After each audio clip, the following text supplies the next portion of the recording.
Good afternoon. My name is Chris Frederick, and I serve as the state chair of the Minnesota State University Student Association. I'm also a student at Minnesota State University Mankato, where I live.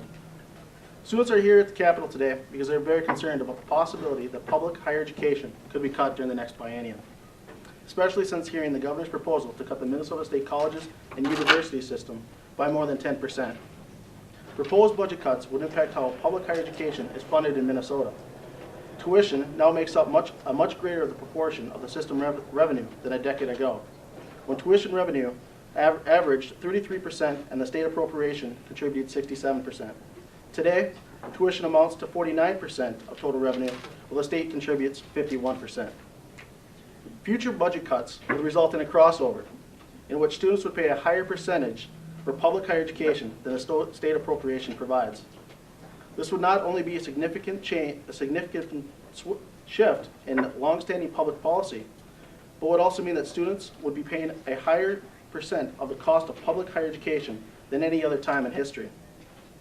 Students believe that our colleges and universities were intended to become the access point for Minnesota citizens seeking higher education, and that a shift of this nature would put access and affordability in danger. We face an economy today that has an oversaturated housing market and a need for people with discretionary income. Today's students simply cannot fit that role, as most of them will be paying back student loans for years to come.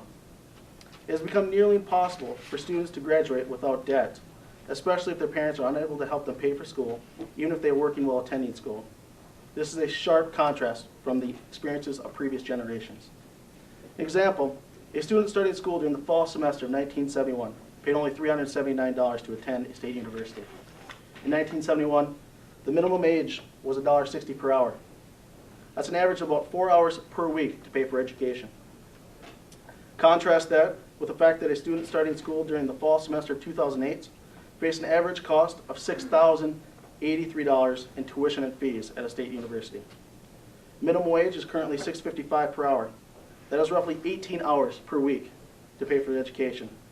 Add in the need to pay for rent, food, books, perhaps even a family. It is easy to see why the cost of public higher education is becoming much difficult to handle. I want to emphasize that this is just not about cost of tuition.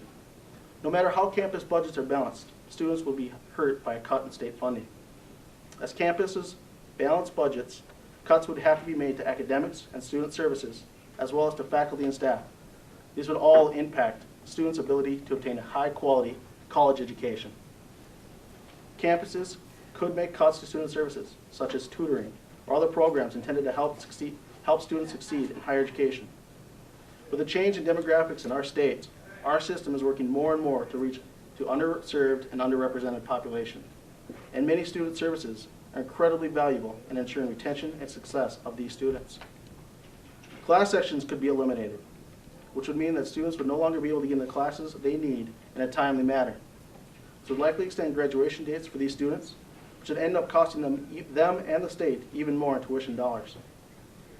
Campuses may have to cut faculty and staff positions, which would not only eliminate the number of class sections offered and the availability of student services, but also likely make it more difficult for students to obtain academic advising. Advising is key to a successful completion of a degree, and without it, there's often confusion about graduation requirements and transfer, which can also lead to extended time to graduation and increased tuition costs. Our students understand that these are difficult economic times and that sacrifices must be made. However, continuing a trend of a decline in investment in public higher education will not help Minnesota's economy rebound. We believe that our colleges and universities can play a key role in rebuilding the economy, and an investment today can ensure a better future for the state of Minnesota and its citizens. Just as difficult economic times for the state government, it is also a difficult economic time for the state's citizens. Loss of employment for students and their families and losses in the stock market may mean that savings that were intended for a college education are no longer available. Public higher education can play a key role in rebuilding our economy, and affordability and access are necessary components in ensuring a better future for Minnesota and its citizens. Now, at a time of changing demographics, a time of students facing crushing education debt, a time where education can be a place for those who have lost their jobs to provide a second chance, a time for change and hope for better days ahead, what could be more fundamental than an investment in our future by ensuring high quality, accessibility, and affordable public higher education.